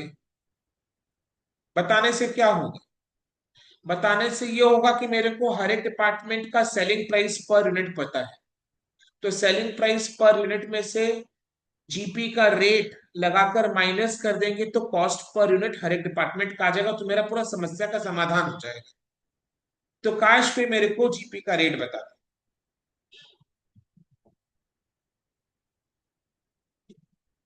काश पे मेरे को जीपी का रेट बता दे। फॉर एग्जाम्पल जीपी का rate is 10%। For example GP का रेट इज 10%। तो जैसे डिपार्टमेंट एक्स का selling price is 20 per unit, 20% का 10% इज 2। तो डिपार्टमेंट एक्स के आइटम्स का cost per unit is 18, Y का 22.5, तो 10% इज 2.25। तो 22.5 में से 2.25 माइनस करके जो अमाउंट आएगा that is cost per unit. समझ में आया? तो काश को मेरे को जीपी का रेट बता दे, तो जीपी का रेट को निकालेंगे तो सब समस्या का समाधान हो जाएगा। जीपी जीपी रेट कैसे निकालते हैं? जीपी रेट फिक्स्ड है। The way to calculate GP rate is fixed. It is gross profit by sales into 100. Profit कैसे से ना आपने बोला कि वो जीपी से अगर से क्या माइनस किया तो ये मिल जाएगा पर यूनिट कॉस्ट। हाँ, जीपी से क्या माइनस करेंगे तो नहीं नहीं नहीं कॉस्ट। नहीं, जीपी रेट निकाला। जीपी रेट अगर मिल जाएगा तो सेलिंग प्राइस पर यूनिट पता है, हाँ सेलिंग प्राइस पर यूनिट पर जीपी रेट को लगाएंगे हाँ तो जीपी पर यूनिट मिल जाएगा। Sales minus GP per unit is cost per unit. अभी क्लियर है? पक्का? चलो, तो मेरे को जीपी रेट को निकाल के दे दे तो मेरा पूरा प्रॉब्लम सॉल्व हो जाएगा। करना है क्या इसमें? Prepare departmental trading account for the above year, ये तो नॉर्मल ट्रेडिंग अकाउंट ही बनाना है। डेबिट साइड में 2 opening stock, 2 purchases, credit side में बाय सेल्स। अच्छा यहाँ से हम टोटल सेल्स भी निकाल सकते हैं। यहाँ पर 1020 into 20 करके 20 रुपीस ईच लिखा है। तो फिर सेल्स निकाल पाएंगे फिर वही बोला तो यहाँ से मैं टोटल सेल्स भी निकाल सकते तो उसके बाद हैं। तो 1000 यूनिट्स का टोटल सेल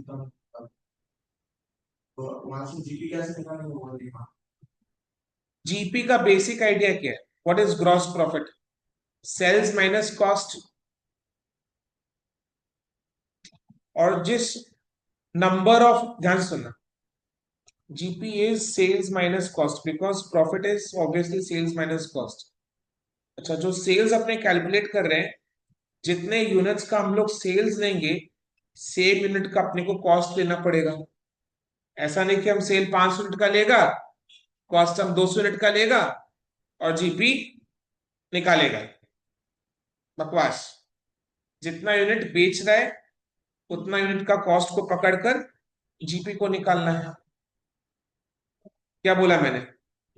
जितना यूनिट को बेच रहा है उतना यूनिट का कॉस्ट को पकड़कर जीपी निकालना है।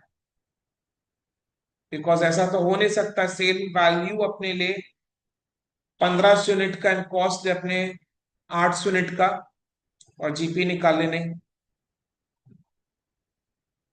ठीक है? तो लास्ट वाला नहीं समझ। सब मैं बोल रहा कि डिफरेंट यूनिट्स का सेल और परचेजेस को, सॉरी, कॉस्ट को कंपेयर करके we can not call calculate GP. मैंने क्या बोला, जैसे जीपी मतलब सेल्स अगर अपने 100 यूनिट्स का ले रहे हैं तो कॉस्ट भी 100 यूनिट्स का लेना है। अच्छा। देन दोनों का sale, then sales and cost को कंपेयर करके प्रॉफिट को निकालना। ऐसा क्यों जो हमें सेल्स को 100 लेंगे और कॉस्ट को भी 100 लेंगे? क्योंकि जब कॉस्ट 100 होगा तो तब तो सेल्स तो ज्यादा ही होगा। You are not listening. मैं बोल रहा कि 100 यूनिट्स का अगर अपने सेल्स वैल्यू ले रहे हैं तो सेम 100 यूनिट्स का कॉस्ट को लेना है। 100 यूनिट्स के सेल्स एंड कॉस्ट को कंपेयर करके ग्रॉस प्रॉफिट निकालना है फॉर 100 यूनिट्स। क्योंकि हम लोग अगर सेल्स 100 यूनिट्स का ले रहे हैं तो we can not take cost of 80 units, because आप 100 यूनिट्स के सेल्स को 80 यूनिट्स के कॉस्ट से किस वे में कंपेयर कर सकते हैं? कंपैरिजन पॉसिबल नहीं है ना। यूर अंडरस्टैंडिंग ना। आप बिजनेसमैन होकर सोचो कि आपने सेल किया 100 यूनिट्स, ठीक है, और आपने खरीदा था 120 यूनिट्स। इसमें तो हमारी 120 यूनिट्स, ठीक है। तो आप जब ग्रॉस प्रॉफिट निकालोगे तो किसको किससे कंपेयर करोगे? टोटल तो नीचे रहेगा। हम्म। जितना परचेस किया था हम्म। पर सेल्स, नहीं, आपने सेल कितना किया सेल किया था 100।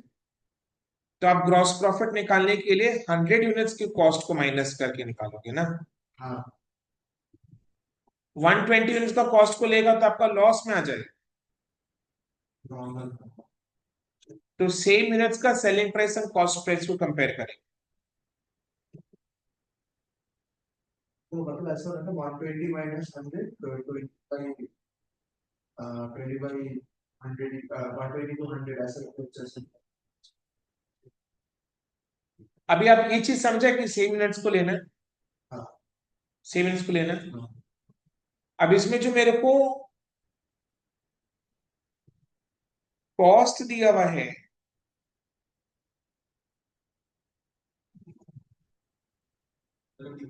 कॉस्ट का कोई इंफॉर्मेशन है? नहीं, वही तो मैं बताऊंगा ना। कॉस्ट का कोई इंफॉर्मेशन है? कॉस्ट 1 खर्चा का कोई इंफॉर्मेशन है? 1 लाख। ये 1 लाख का जो खर्चा है, 1 लाख खर्चा करके क्या क्या परचेज हुई? XYZ एक्स का 1000 यूनिट्स परचेज हुआ, वाई का 2000 परचेज हुआ, एंड जेड का 2400 यूनिट्स परचेज हुआ। लिखो।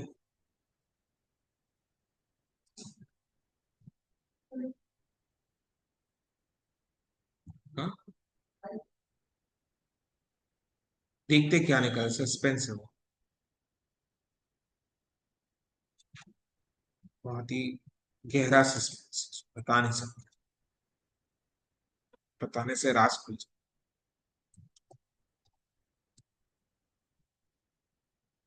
चलो।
ठीक है।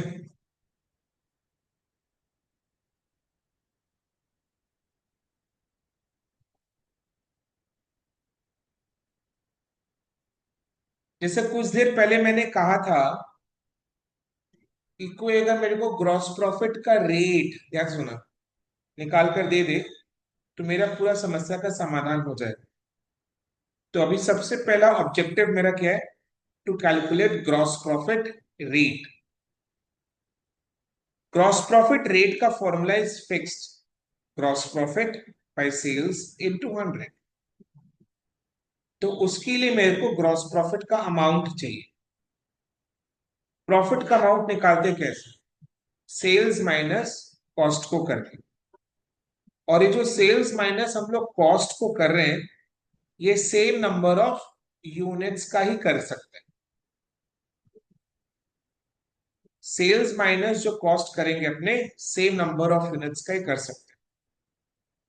अब इस क्वेश्चन में अपने को कॉस्ट इन यूनिट्स का दिया हुआ है टोटल में 1 लाख। तो इन्हीं नंबर ऑफ यूनिट्स का हम लोग सेल्स वैल्यू निकाल लें। समझ में आ रहा है? इन्हीं नंबर ऑफ यूनिट्स का हम लोग सेल्स वैल्यू निकाल लें। करो।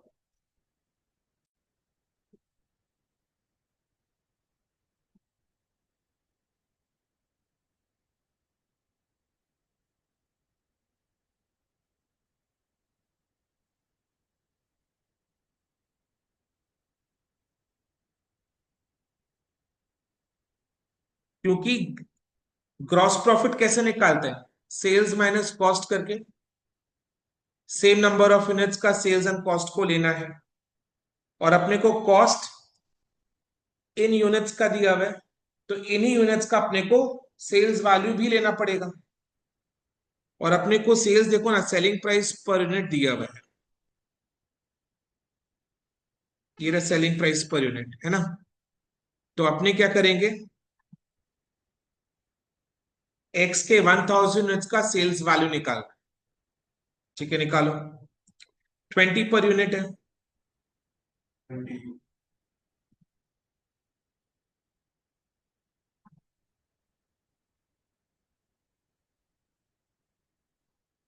सर बट डिपार्टमेंट एक्स ने तो 1020 यूनिट्स को सेल किया है, तो आपने 1000 क्यों लिया? रीजन वेरी ऑब्वियस है। हमारा ऑब्जेक्टिव क्या है? ग्रॉस प्रॉफिट का रेट निकालना। Gross profit rate is gross profit by sales into 100। And how do we get gross profit? Sales minus cost को करके। सेल्स माइनस कॉस्ट जो हम करेंगे वो सेम नंबर ऑफ यूनिट्स का होना चाहिए, राइट? और इधर में कॉस्ट अपने को टोटल कॉस्ट दिया हुआ है। एक्स का 1000 यूनिट्स, वाई का 2000 यूनिट्स, जेड का 2400 यूनिट्स का टोटल कॉस्ट 1 लाख दिया हुआ है। तो हम लोग इन्हीं नंबर ऑफ यूनिट्स का सेल्स वैल्यू निकाल रहे हैं। यानी एक्स के 1000 यूनिट्स का सेल्स वैल्यू, वाई के 2000 यूनिट्स का सेल्स वैल्यू, एंड जेड का 2400 यूनिट्स का sales value. It is only for the purpose of calculating GP rate, not for the purpose of accounting. Accounting जब करेंगे तो सेल जितना यूनिट्स का हुआ है उतना यूनिट्स का अकाउंटिंग होगा। अभी अपना काम क्या है? सिर्फ जीपी का रेट को निकालना, बिकॉज जीपी का रेट अगर निकल जाएगा तो पूरा समस्या का समाधान हो जाएगा। एंड इत्तेफाक से जीपी का रेट हर एक डिपार्टमेंट का सेम है। तो इसीलिए हम लोग टोटल परचेजेस से काम चला रहे हैं। समझ में आ रहा है ना? हम लोग तीनों डिपार्टमेंट का टोटल परचेज वैल्यू, तीनों डिपार्टमेंट का total sales value of that number of units से जीपी का रेट को निकाल लेंगे, क्योंकि जीपी का रेट तीनों डिपार्टमेंट्स में सेम है। समझ में आया? क्लियर है? तो बोलो वाई का 2000 इंटू 22.50, कितना आ रहा है? 40।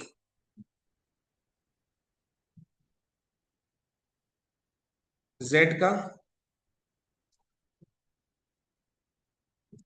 2400 इंटू 25 कितना आ रहा है फटाफट? हाँ, 60।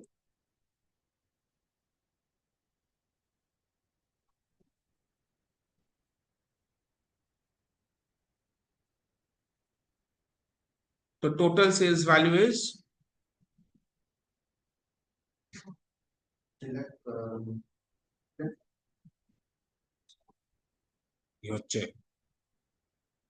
20,000 प्लस 45,000 प्लस 60,000 इज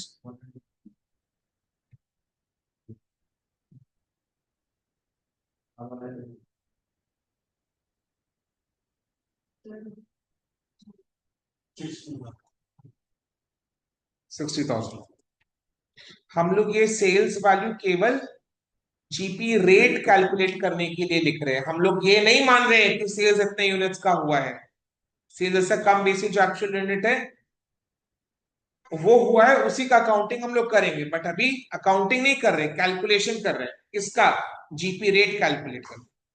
और जीपी रेट क्योंकि सारे डिपार्टमेंट्स में सेम रेट है, तो इसलिए तीनों डिपार्टमेंट्स के परचेजेस एंड सेल्स को कंपेयर करके ग्रॉस प्रॉफिट निकालकर जीपी का रेट को निकाल लेंगे। परचेजेस जितना नंबर ऑफ यूनिट्स का दिया हुआ है उतने नंबर ऑफ यूनिट्स का हम लोग सेल्स वैल्यू ले रहे हैं। बिकॉज ग्रॉस प्रॉफिट निकालने के लिए सेल एंड परचेज यानी कॉस्ट का सेम नंबर ऑफ यूनिट्स होना चाहिए। परफेक्ट है अभी? ओके।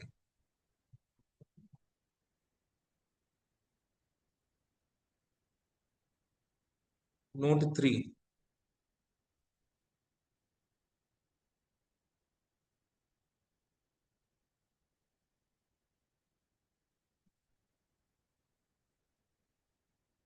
सबसे पहले gross profit.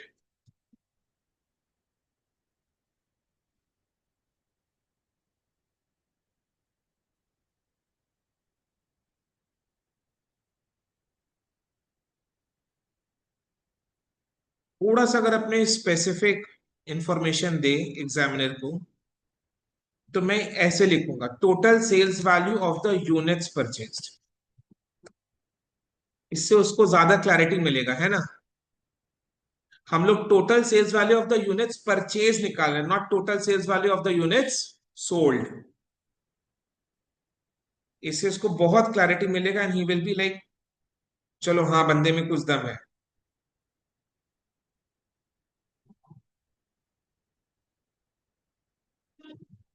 Total sales value of the units purchase.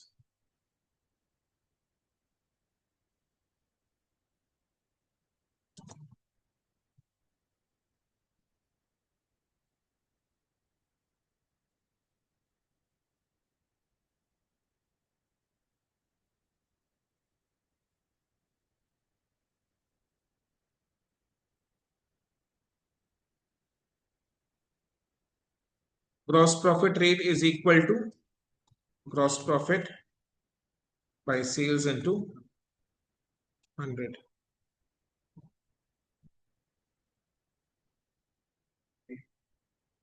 हम्म।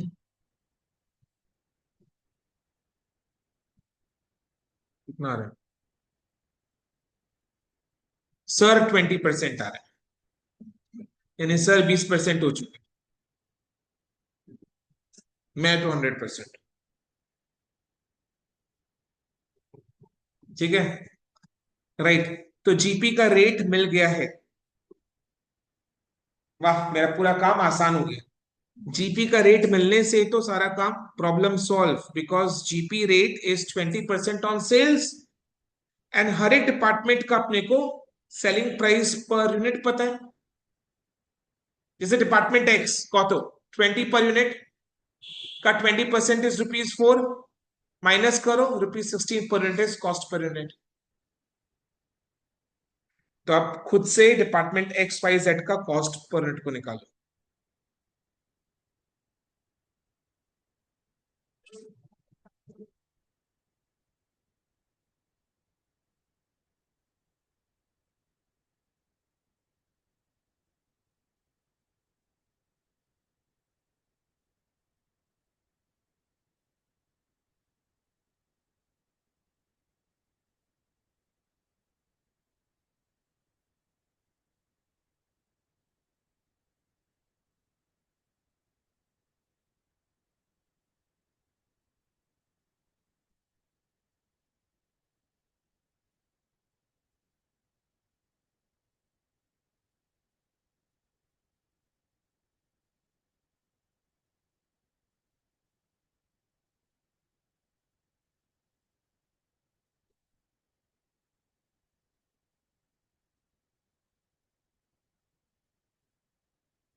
कितना रहा? सही है मेरा?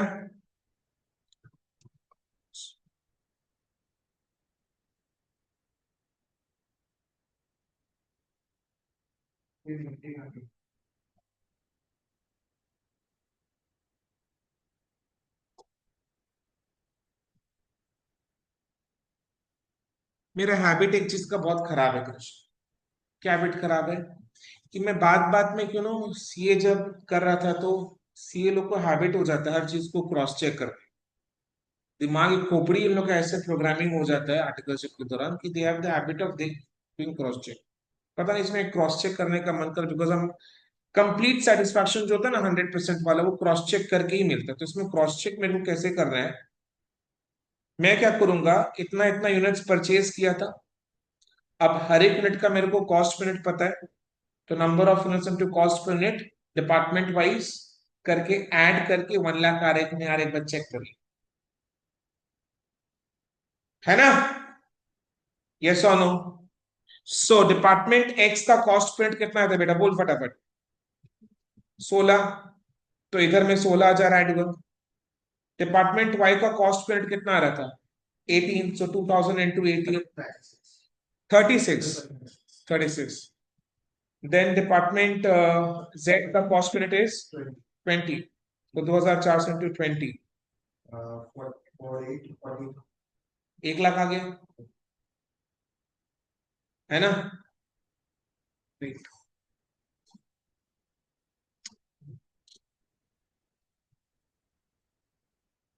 Okay, next. तो चलो कॉस्ट पर यूनिट मिल गया, बाप रे शांति। तो ओपनिंग स्टॉक तो कॉस्ट में ही वैल्यूएशन होगा उसका। ओपनिंग स्टॉक का वैल्यूएशन कैसे करोगे? 120 इंटू 16, 80 इंटू 80 इंटू 18, 152 इंटू 20। सो डिपार्टमेंट ट्रेडिंग अकाउंट में 2 ओपनिंग स्टॉक करके अमाउंट को पुट करोगे।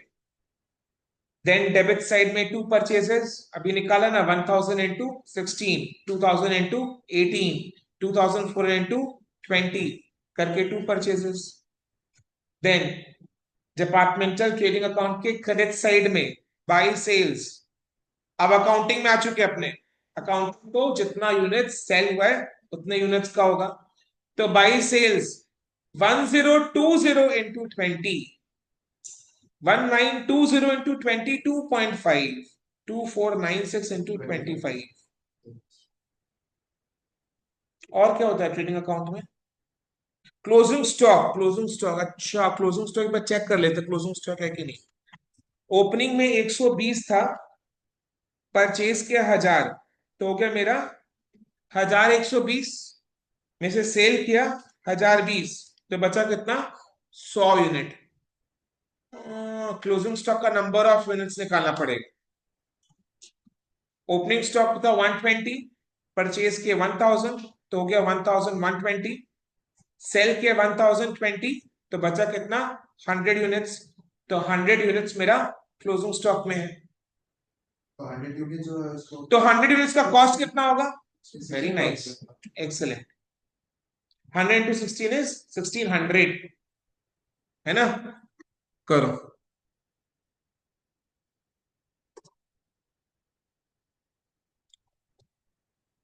तो note 5, number of units in closing stock, department X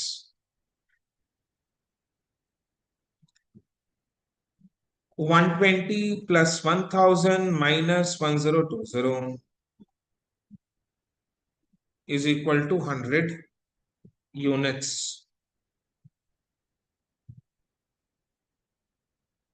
department Y 80 plus 2000 minus 1920 कितना रहा फटाफट? 160 यूनिट्स। डिपार्टमेंट जेड आया ना उतना ही?